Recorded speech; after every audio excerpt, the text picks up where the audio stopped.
Now, even at points when Liverpool have had a double figures lead in the Premier League title race this season, I've still had plenty of doubters in the comment section of this YouTube channel suggesting that they weren't going to go on and win the league and that Arsenal was somehow going to drag them back and go on to win the title themselves. But surely now, with Liverpool 13 points ahead and just 2 wins away from securing the Premier League title, everybody now accepts that they are the team that is going to go and lift the Premier League title this season. Unfortunately, the closer we get to that outcome, the more outlandish the excuses or the reasons to do Liverpool down seem to become. And we've heard all season, haven't we? Liverpool haven't played anyone until they, of course, did.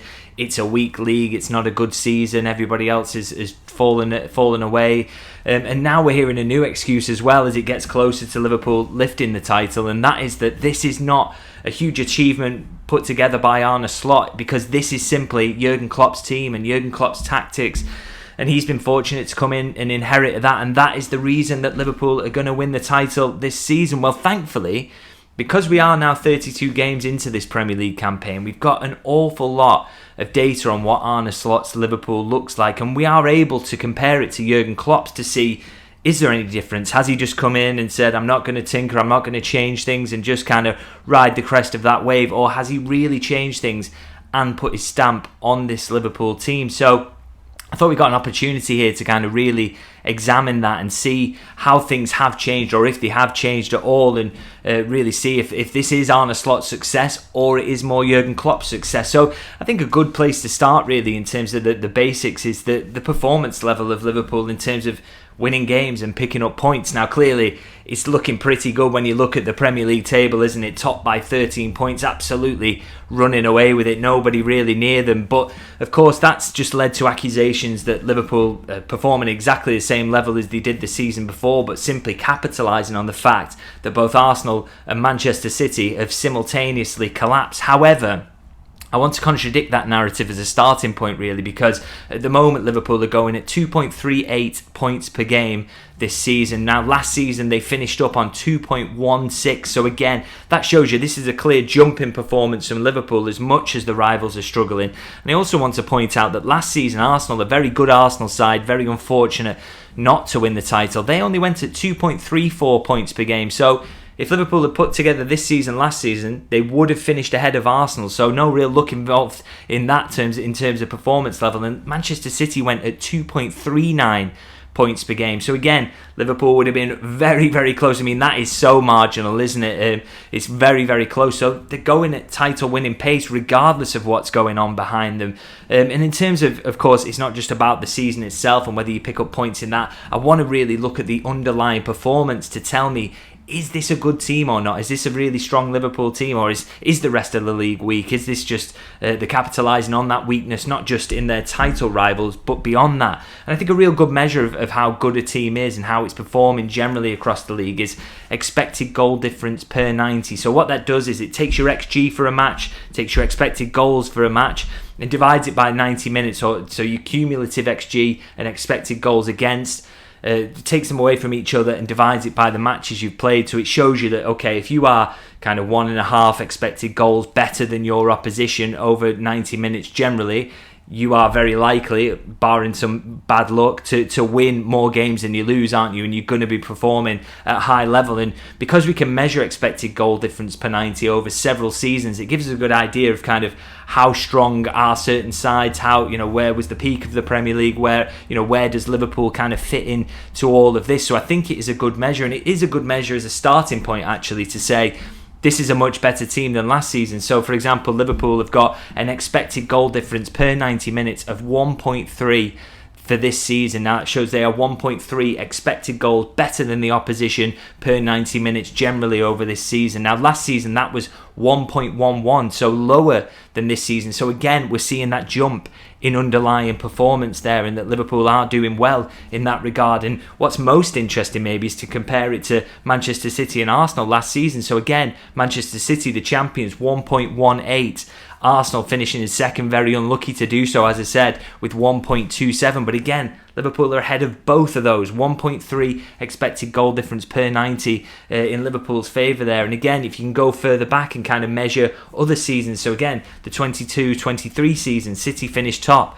1.22 expected goal difference per 90 again, so behind this Liverpool team. And then when you go back one more season, so the 21-22 season, I think this is really interesting. Manchester City 1.68, Liverpool 1.45. Now, clearly Liverpool at the moment are not in that kind of stratosphere, because for me, that 21-22 season, we are talking about peak Manchester City under Pep Guardiola, peak Liverpool under Jurgen Klopp, and I think we'd all accept that Liverpool this season aren't quite at that level, but they're also in a very good level compared to recent seasons. So again, I think it just shows they shouldn't be done down too much. This is a very, very good Liverpool team that would have competed for the title in the last 3 years or so, and it would have competed for titles in other seasons, but probably would have been blown away by just how good Manchester City and Jurgen Klopp's Liverpool were in that season. But it is, at its basis and in those underlying numbers, a very, very good side. So I guess the question is, how has Slot done that? Has he done that in a different way to Jurgen Klopp? Is he just, again, is it just good fortune that he's stuck to the same tactics and hope he gets a bit luckier this season and things kind of work out and that underlying performance is reflected better? Well, no, because he has made changes, as we know. Anybody who's watched the games can tell you that he has. And I think a good place to start maybe is with the shape of the team. Now, obviously, we know last season, Jurgen Klopp, and all of his seasons really, he stuck to that classic 4-3-3, and you can see that in the passing network that I'll just bring up now. So that's an obvious Klopp 4-3-3, isn't it?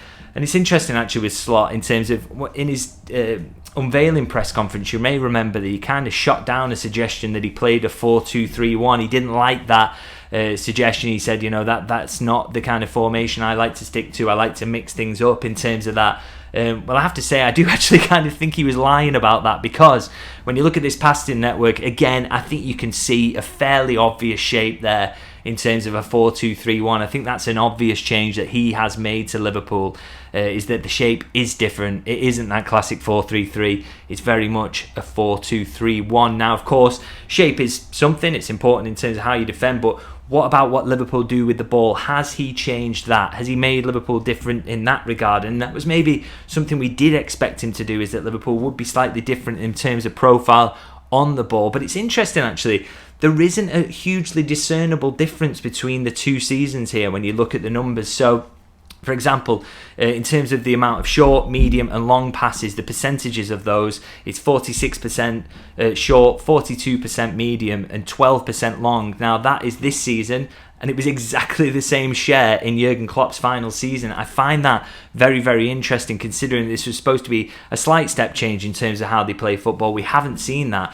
And another interesting aspect about the passing and the way that Liverpool use possession is that the average 641.6 passes per 90 attempted last season under Jurgen Klopp. That is now down to 573.8 under Arne Slot this season. So the amount of short passes, medium passes, long passes is the same, but Liverpool having a little bit less of the ball, attempting fewer passes this season. So there is a little bit of a difference there in terms of what we're seeing, and it's maybe not how you'd have expected. Maybe you'd have thought Liverpool would be slightly more possession heavy, but there is a slight change there. Don't maybe have the ball quite as much as they did last season. And again, there's another change here in terms of the approach that really kind of caught me by surprise, is that if you look at how they scored the goals, and this data is from Who Scored this season, 13 counter-attacking goals this season, which puts them top of the Premier League. They're above Spurs, who are next with 10, Arsenal with 9. Now, last season, again, where we thought it was kind of the Jurgen Klopp leaning on his habits, really, and going back to a very Jurgen Klopp style of football, Liverpool didn't score anywhere near as many counter-attacking goals, just 6 all season, which put them 6th overall in the standings in the Premier League by that metric. So again, we're seeing Arne Slot has changed things in terms of that. Maybe he doesn't want the ball as much. Maybe he wants a few more counter-attacks than we would have expected, which I think kind of flips with the expectation of what you might have thought Arne Slot would bring to Liverpool, but that's not what we're seeing in the data, even though we are seeing differences. And it's interesting to me because I read so much about Arne Slot before he came to Liverpool, and there was a lot of talk about him being a Guardiola disciple, and that's the kind of football he wants to play. But we're not seeing that really. He's not coming across as a manager who is obsessed by possession, and in fact, he's using Jurgen Klopp's old habit of kind of counter-attacking and fewer passes and playing in that way, really, which I think is interesting. And it does chime with what we hear from people around the training ground and people close to Arne Slot, in that he's actually not a philosophy manager. As much as that tag was kind of put on him with his work at Feyenoord, he doesn't really work in that way. He just wants to find ways to win, and maybe one of the ways he's thought he can get the best out of this squad, which is very much Jurgen Klopp's squad still at the moment, with very few changes made to it, is to go back to what their strengths were, which were, of course, for so many years under Jurgen Klopp, Liverpool were very, very good at counter-attacking. So he's seen that strength and made the most of it, because, as I say, top of the Premier League there for counter-attacking goals this season with 13, way up on last season. So there's been a change there, and maybe not a change that we expected. Maybe we expected more. Liverpool want to dominate the ball now. They want to be patient. They want to work in that way. But we're not kind of seeing that in those possession numbers, which I find really, really interesting. Now, I'm going to go next into kind of changes in the way that Liverpool defend. Again, that's an interesting aspect of all this. We know what Jurgen Klopp's approach to defending was, don't we, in terms of its high press, all out, really, really aggressive in the way that they do that, look to win the ball high up the pitch. And in fact, I'm going to bring up a wagon wheel here, which gives you a good impression of that. And the fact this is from last season, of course. Now, last season, they're in the 92nd percentile for high press and the 63rd percentile for aggression. So tallies with everything we really expect from a Jurgen Klopp team, isn't it? Like I say, try and win the ball high up the pitch. Now, again, an area where we've not seen a huge change, I don't think, in that this Liverpool team has very much still been a team that tries to press high, tries to funnel possession into areas where teams don't like to have it, and tries to be aggressive in that way and try and win the ball high up the pitch. But when you bring up their wagon wheel, you do see a slight difference. So, like I say, 87th percentile for high press, so still very, very high. They still do like to try and do that. But down to 30%, so below the average for aggression that they show in doing that. And I think that's interesting. Now, you can't really get a read of this when you look at the tackles numbers. So, you look at the tackles in the defensive third, middle third, and attacking third. And across the two seasons, they're very similar. It's around 40% the defensive third, 40% in the middle third, and around kind of 17, 18% in the attacking third. So there hasn't been a big change in terms of that. But what I think the drop in aggression is maybe down to is a kind of willingness from Liverpool is, if that press doesn't work, don't keep chasing it. Don't keep running around like a madman. Don't, try and keep the high intensity sprints lower if possible. And if at times you need to drop that back and get bodies behind the ball, then absolutely do that. And we don't have access, unfortunately. It's not usually made public in terms of distance covers stats, but any inkling I've seen towards this around Liverpool this season shows that they seem to be down by that mark, which again I think tallies with that aggression. Is that Liverpool are, yes, they want to press high when they can, but if it doesn't work, fall back in, make it hard for you to be played through. And I think that's something Jurgen Klopp's team fell short on last season. They were a little bit, if you bypass the press at times, a little bit easy to play through. But I think we've seen them drop back in terms of that this season and make it so that if that initial press doesn't work, they recover, they get back, and they make it hard for them to be played through. And I think that is, as I say, reflected in the aggressiveness there. But also, if you look at the recoveries under Jurgen Klopp here, so this is any time that Liverpool have recovered the ball last season, and you can see that kind of heat map. It shows you the various areas they've done it. Yes, it's primarily in the box, as you would expect. The goalkeeper and the defenders collecting the ball there. That's where the majority of the opposition attacks are generally going to end, isn't it?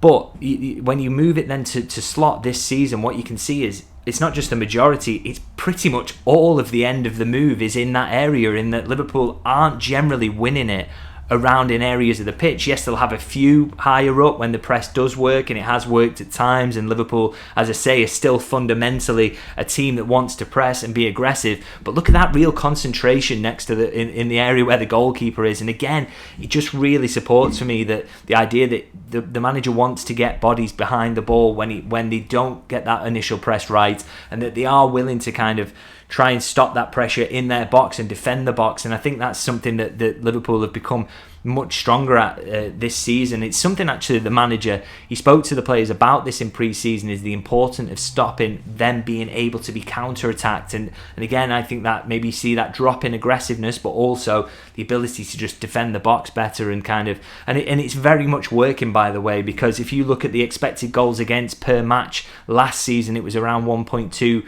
expected goals against for each game, whereas this season it's down to 0.88. So Liverpool are conceding kind of 0.3 expected goals fewer per game, and again you add that up over a season, that makes a real difference in terms of your defensive record, and we are seeing that again from Liverpool. They have been very good defensively this season. I think only second to Arsenal in terms of goals conceded, and that makes a massive difference, doesn't it, when you're chasing a title, particularly as when you compare them to Arsenal, they are so far ahead in terms of the attacking metrics. And just one final point actually I want to make on the kind of the way that Liverpool defend. I want to bring up the expected threat that Liverpool faced. So this is the opponent's expected threat that they generated across last season while Liverpool were under Jurgen Klopp. And you can just see, I just want you to look in kind of the midfield area there, just in front of Liverpool's box, and you can see that opponents were able to generate some expected threat from that position.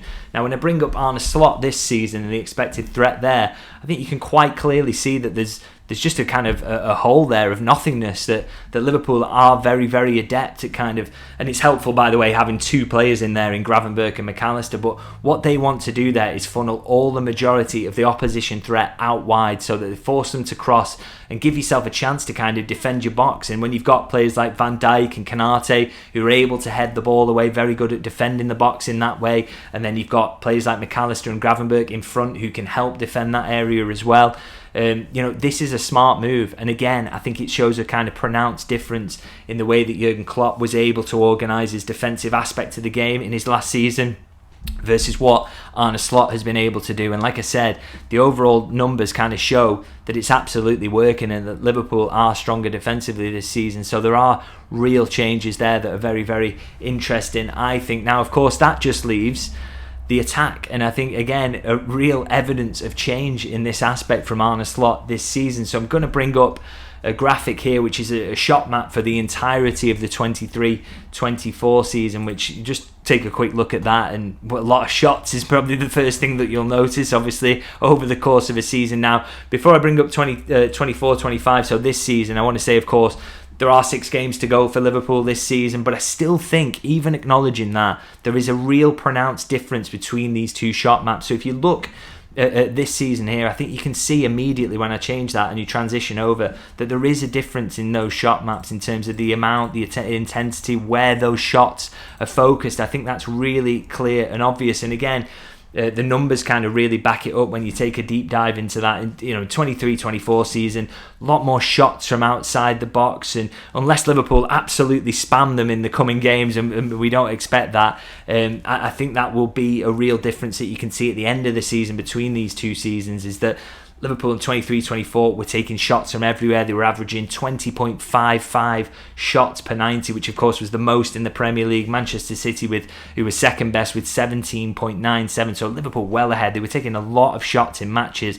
And when you go back to the 24-25 season, this season, they're down to 16.53 shots per 90. So again, you can see the difference in those graphics with where they're taking the shots from. They're more selective about it. They're happy to take fewer shots but they're happy to take fewer shots that are more likely to go in. And I think being selective like that is a very, very smart move. And again, it absolutely works. This is something that Slot has implemented that is absolutely delivered for Liverpool, because last season, goals per shot on target for the entirety of last season was 0.28, which put them 14th in the Premier League out of all the teams. So it just shows you they weren't very, very good at converting shots on target into goals. And then you look at it this season, they've gone from 0.28 up to 0.35, which puts them third in the Premier League. So it suggests that being pickier about your shots allows you to finish better as a result. And there is another statistic that again kind of backs up this theory, which is goals minus expected goals. So for last season, they were minus 7.8 by that metric, which means that they scored 7.8 goals fewer than the expected goals suggested they would. That put them 19th in the Premier League. So relegation zone performance in that regard in terms of converting their expected goals into goals. That is really, really bad.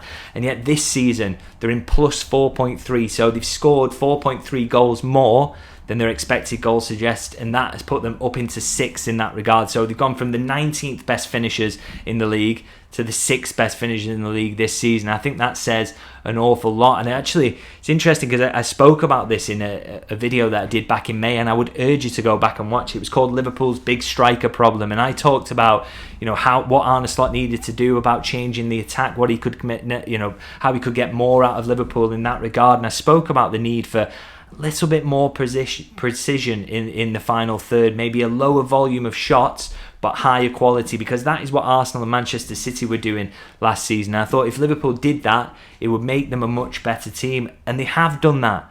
And I think, again, it's something that Arne Slot has changed that's really delivered for Liverpool. And you have to say, another thing I mentioned in that video is that the forwards aren't perfect. I don't think Diaz is going to be someone who finishes above his expected goals consistently. Darwin Núñez is definitely not going to do that. Never going to be prolific for Liverpool, of course. But the good thing is that, and what Slot's done this season, is he's kind of masked their weaknesses by making sure that if you keep just giving your forwards better quality of opportunity, they're more likely to finish in line with expected goals rather than just letting them shoot from kind of anywhere and just hammering shots in from all over the place, hoping that some of those go in, and then of course you create some better opportunities alongside that. But like I say, he's gone for that lower volume but higher quality, and it's absolutely worked. And it makes you think as well, those weaknesses in those finishes for Liverpool are kind of still there outside of Salah and Jota, who tends to finish above his average. But so it just makes you think, if Liverpool get better players who tend to finish more in line with their XG as well, that you'll see even more improvement in the attacking aspect as well, because this has been primarily coming from what the coach has done and the moves he's made. And it's clearly working for Liverpool, because they've got a very good attack, the best in the division. They've scored the most goals as well, and that's been it's been foundational to them being a great side this season, because because there's been aspects of the defending that have improved in possession as well. So it's all been heading in the right direction, and the attack is another one of those. But for me, probably the biggest credit that you can give to Arne Slot in how he's changed that and how it has worked for Liverpool. So I guess overall, and in conclusion, I think what you can say is that Arne Slot's changed the shape, he's changed how Liverpool defend, he's changed how they attack, but apart from that, hasn't changed very much at all, has he? I suppose it just shows you that the narrative that this is a Klopp team, a Jurgen Klopp team, is totally nonsense. And as I alluded to a moment ago, really, I think it is exciting for Liverpool fans in that, he's done all this in one season with one signing in Chiesa, who was barely featured at all. He's been able to make all these changes and make Liverpool a demonstrably better team, and a team that's going to win the league. And as I say, once he get his own players in and he gets to build on this, he has another full pre-season with this squad. Very, very excited to think what direction he can take this team in and how much better he can make it, because I think he's shown by doing all this on the fly this season and making Liverpool as good as they are, that he is a really talented coach and that there's even more to come from him. So I think it's very, very exciting times for Liverpool. So hopefully you enjoyed that analysis. Do let me know in the comments what you thought about all that. Do like doing these deep dives and having a look at this stuff, but hopefully you do enjoy it too. If you did, please drop me a like. It's always massively appreciated. And of course, if you can subscribe, we are getting so close to 30,000 subscribers now, which is bonkers, but I really, really appreciate everyone who's on board now, and hopefully we can keep getting more on board and celebrate Liverpool being champions soon as well by busting through that 30,000 subscriber mark. So fingers crossed for that. So thank you for watching anyway. I'm going to leave it there and say I'll see you guys very soon.